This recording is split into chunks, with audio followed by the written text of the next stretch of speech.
करता और अभिकर्ता महोदय और मंच पर आसीन आदरणीय पदाधिकारी महोदय और इस सारी व्यवस्था को संभालने वाले आदरणीय संयोजक महोदय और मेरी माता बहनें, मेरे प्यारे भाई और बहनों, मेरे प्यारे बुजुर्गों, मैं राजस्थान की धरती से ब्रजमोहन योगी जिला करौली आपके बीच में आया हूं और मैं अपनी पीड़ा लाया हूं, लेकिन अपने साथ साथ आप सबकी पीड़ा लेकर आया हूं।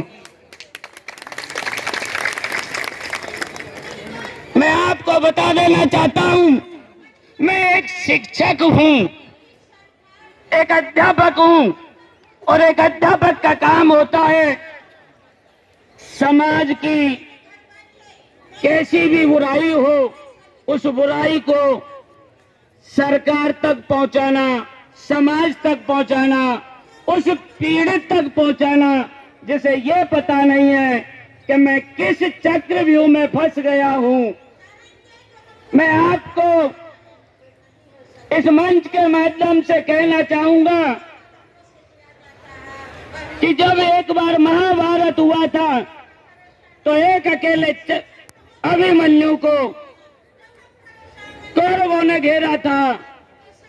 वो एक निश्चित समाज था, लेकिन यहाँ आज भारत की धरती पर चारों तरफ कौरव हैं और बस हम इतने से पांडव बचे हैं जो यहाँ दिखाई दे रहे हैं। मुझसे पूर्व वक्ताओं ने कहा कि हम लगभग 20 करोड़ पीड़ित हैं, लेकिन पीड़ितों के इस भीड़ में आपको दिखाई दे रहा है, लगता है आप और हम पीड़ित हैं, बाकी कहीं ना कहीं उन्हीं कंपनियों के दलाल हैं जो बैठे हुए हैं अपने महलों में, जिनको पैसा भी मिलता है और हमें भी जबरदस्ती ठग रहे हैं। मैं आदरणीय संयोजक महोदय का बार बार इस मंच के माध्यम से आभार व्यक्त करना चाहूंगा कि एक मंच उन्होंने हमें उपलब्ध करवाया और उस मंच का नाम है वर्ड्स एक्ट 2019, एलियमेट जमा योजना पाबंदी कानून 2019। और इस कानून को हमारे भारत देश की व्यवस्था पिता ने बनाया है, जिसे हम संसद कहते हैं। इस कानून को हमारे देश की कार्यपालिका ने लागू किया है, जिस कार्यपालिका का मुखिया आदरणीय मोदी जी हैं, आदरणीय अमित शाह जी हैं, जिन्होंने इस आम जनता को बताने के लिए एक अलग से मंत्रालय बनाया है जिसका नाम है सहकारिता मंत्रालय। और इस कानून को लागू करने की जिम्मेदारी हमारे भारत देश के सम्मानीय न्यायपालिका की है, जो लागू तो कर रही है लेकिन कहीं ना कहीं एक खेल खेल रही है, और उस खेल का नाम है तारीख पर तारीख, तारीख पर तारीख, तारीख पर तारीख। आदरणीय इस पीड़ित समाज के माध्यम से मैं आदरणीय मंच से भी कहना चाहूंगा, पूर्व वक्ताओं ने कहा है कि हमारी संख्या और हमारी मेहनत यहाँ दिखाई दे रही है, लेकिन मैं आपसे कहना चाहूंगा ये सोशल मीडिया का जमाना है।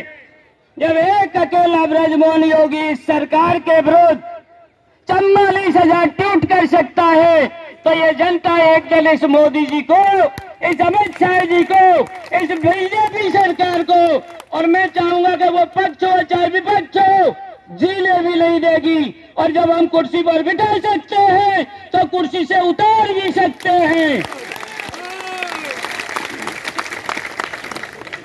आदरणीय प्रशासन से मैं हाथ जोड़कर इस मंच के माध्यम से निवेदन करूंगा, ये पीड़ित समाज है, ये शोषित समाज है, और जिस गांव से ये व्यक्ति आया है वो गांव भी उसी का है। ये कंपनियों ने हमें लूटा जरूर है, लेकिन हम आज भी उसी गांव में रहते हैं। और कुछ हमारे ही बीच के कुछ जैचन जो अपना गांव भी छोड़ गए और हमारे इस वक्त का कानून को भी कमजोर करना चाहते हैं। लेकिन मैं आपसे कहना चाहता हूं, सम्मानित जमाकर्ता का भुगतान दिलवाना है। सम्मानित जमाकर्ता को भुगतान दिलवाकर अपना सम्मान लेना है। उस प्रक्रिया का एक नाम है और उस नाम है वर्ड्स एक्ट 2019। और उस कानून तक हमें और आपको पहुंचाने वाले हैं। तो वो कहते हैं ना, देश में एक ही लाल मदन लाल, देश में एक ही लाल।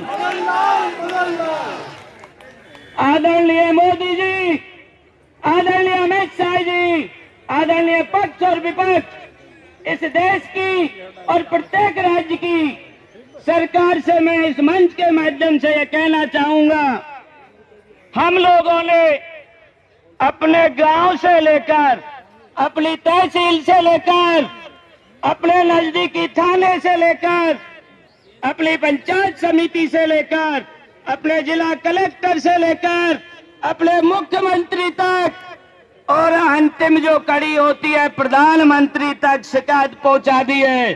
बोलिए, आप लोगों ने पहुंचाई कि नहीं पहुंचाई?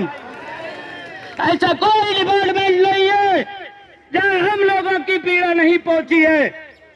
मैंने कहा ना, ये वही सोशल मीडिया का जमाना है जहां एक ट्वीट करने पर 5 और 10 मिनट में शासन और प्रशासन उस गरीब तक पहुंच जाता है।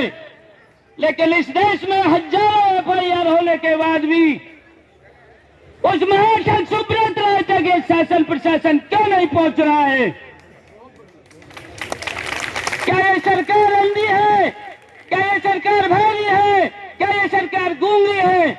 और यदि ये तीनों हैं तो मैं आपको बता देना चाहता हूं, हम उस महात्मा गांधी के देश के निवासी हैं जहां के तीन बंदरों ने, जो आज आप बैठे हो ना, हमने तो अंग्रेजों को भगा दिया, आप कितने बड़े हो?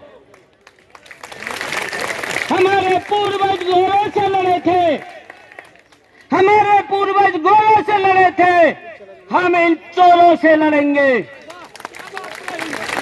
चाहे वो शासन प्रशासन में बैठा हो, चाहे वो व्यवस्थापिका में बैठा हो, चाहे वो कार्यपालिका में बैठा हो।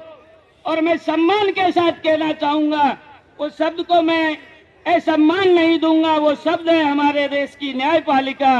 तो आपसे हाथ जोड़कर विनती करना चाहेंगे, न्यायपालिका में भी यदि बैठा है तो इस पीड़ित समाज की सुने, वरना हम आपको भी कुर्सी से उठा करके हटाने का मादा रखते हैं। मैं उस भारत देश के उस राजस्थान की धरा से हूं। मैं आपसे कहना चाहूंगा, आप और हम सब की एक ही पीड़ा है और उस पीड़ा का नाम है भुगतान। और उस भुगतान को लेने का नाम है अनियमित जमा योजना पाबंदी कानून 2019, वर्ड्स एक्ट 2019। और मैंने सामने इसके तहत मेरे जिले में, मेरे राज्य में FIR दर्ज करवा दी है। कहीं इसमें किसी को कोई चिंता की आवश्यकता नहीं है, क्योंकि हमारी चिंताओं का निवारण करने वाले भी हैं। मैंने आपको बताया, देश में एक कैलाल, देश में एक कैलाल। आदरणीय वक्ताओं से और आदरणीय मंच से मैं ये निवेदन करना चाहूंगा, ये सत्य है कि यहाँ की संख्या आपको दिखाई दे रही है, लेकिन मैं एक निवेदन करना चाहूंगा कि मैं जिस गांव का रहने वाला हूं, उस गांव की जनसंख्या लगभग 5000 है और उस गांव के वोटर लगभग 3000 है। जब मेरा गांव ठगा गया है तो मैं इस देश के पक्ष और विपक्ष दोनों को यह आह्वान करना चाहूंगा और इस मंच से भी आह्वान चाहूंगा, आप ये कसम लेकर के जाएं, अपने गांव में इन लोगों को नहीं घुसने दिया जाएगा, चाहे वो 2023 हो, चाहे वो 2024 हो। जब मेरा गांव ठगा जा चुका है तो उस गांव के 3000 वोट भी मेरे साथ हैं। मैं ये आपको मंच के माध्यम से कहना चाहूंगा और मंच से ये हाथ जोड़कर निवेदन करना चाहूंगा। पिछले 31 जुलाई 2022 को भी मैंने कहा था ये मंच को एक दिन ऐसा घोषित करे जहां हम लोग यहाँ पूरे प्रदेशों से चलकर आए हैं, हम पूरे प्रदेशों से एक दिन हमारे गांव के लिए घोषित करें और उस गांव में हम अपना अपना संसद सत्याग्रह जैसे यहाँ कर रहे हैं वहां भी सत्याग्रह करें और इस सोशल मीडिया के माध्यम से इस देश की अंधी, गूंगी और बहरी सरकार तक पहुंचाएं कि अब हम जग चुके हैं, हमें भुगतान देना ही होगा और उस भुगतान को हम विधि सम्मत लेंगे। और इन महाठगों से कहना चाहेंगे जितना आप लोगों ने हमें रुलाया है उसकी 10-10 गुना आपको रोना होगा। ये हमारा और हमारे संगठन का और माननीय हमारे संयोजक जी का आह्वान है। इस मंच के माध्यम से मैं राजस्थान से प्रदेश प्रवक्ता हूं, बीच बीच में जैसे ही मुझे जिम्मेदारी मिलेगी मैं फिर आपके बीच में आऊंगा। मैं तो एक छोटा सा कार्य करता हूं, आप ही पूर्व वक्ताओं ने थोड़ा कहा था उस पर 2 लाइन और कहना चाहूंगा। हमारे वक्ताओं ने कहा मोदी जी आप डील बहुत करते हैं, मैं कह रहा हूं डील करनी है तो यहां भी कर लीजिए, क्योंकि ये जो बैठे हुए हैं इनमें कोई व्यक्ति करोड़पति से कम नहीं है। बताइए आपकी बैलेंसी करोड़ है या नहीं है? एक भी अडानी, एक भी अंबानी और वो महाशय सुब्रत राय, इन लोगों के आगे कुछ नहीं है, क्योंकि इन लोगों ने जब मेहनत की तो एक छोटे से सुब्रत को श्री सुब्रत राय सहारा बना दिया। मैं कहता हूं आज हमें दोबारा मेहनत करनी है, घर घर जाना है, जगमाकर्ता को जगाना है और उस श्री को हटाकर हमें अपने नाम के आगे श्री लगाना है। जय हिंद, जय भारत, जय राजस्थान। जोरदार तालियां योगी जी के लिए। जैसा योगी जी ने कहा कि मैं अपने गांव में एक ऐसा ही सत्याग्रह करना चाहता हूं, क्या आप लोग उनकी बात से सहमत हैं? अगर ये गांव-गांव अलग जगेगा तो आप लोग भी उनकी बात को अपनाएंगे, अपने गांव से शुरुआत करेंगे और जब अपने गांव से शुरुआत करेंगे तो वो भीड़ तहसील पर आएगी और जब तहसील से चिंगारी उठेगी तो वो भीड़ जिले पर जाएगी और जब जिले से चिंगारी उठेगी तो वो भीड़ राज्य पर जाएगी और जब वो राज्य से चिंगारी उठेगी तो वो ही भीड़ पूरे देश के अंदर जाएगी। अगर आप मेरी बात से सहमत हैं तो एक बार जोरदार तालियां योगी जी के लिए। यही अलग हमको जगाना पड़ेगा, क्योंकि गांव का व्यक्ति दिल्ली आने में हिचकिचाता है और हमारे बीच में जो भेड़िए हैं जिनको हम भेड़िया कहते हैं वो उनको डराने का काम करते हैं कि दिल्ली में पुलिस उठा के बंद कर देगी, दिल्ली में ये हो जाएगा, दिल्ली में वो हो जाएगा। उस डर की वजह से लोग घर से नहीं निकलते हैं और जब वही काम हम गांव-गांव करेंगे तो सफलता मिलेगी या नहीं मिलेगी? मिलेगी या नहीं मिलेगी? मिलेगी या नहीं मिलेगी? क्या आवाज नहीं है आपके बीच में? सफलता मिलेगी या नहीं मिलेगी? ये चिंगारी उठेगी या नहीं उठेगी? ये चिंगारी सुलगेगी या नहीं सुलगेगी? तो आने वाला दिन यही काम करने के लिए ये मंच तैयार है। एक बार इस मंच के लिए जोरदार तालियां।